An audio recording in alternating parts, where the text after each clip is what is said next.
मैं ऐसा कुछ भी नहीं चाहता था। मैं तुम्हें कुछ भी नहीं दे सका गुल। इस पर कोई बात नहीं हो सकती। जिहान अपनी तालीम जारी रखेगा, मजीद बहस नहीं चाहिए। अगर हम एक फैमिली हैं, तो हमें जिहान के फैसलों का एहतराम करना होगा। तुम बारान की बातों को दिल पर मत लो।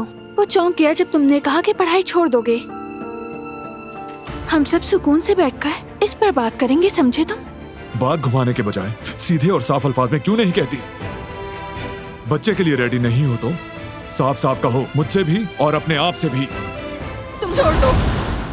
क्या रोना भी तुमसे पूछकर होगा? क्या हर बात की इजाजत लेनी पड़ेगी मुझे तुमसे?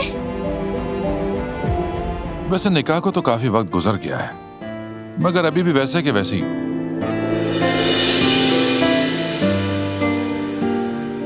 हम बिल्कुल ठीक है बाबा, शुक्रिया।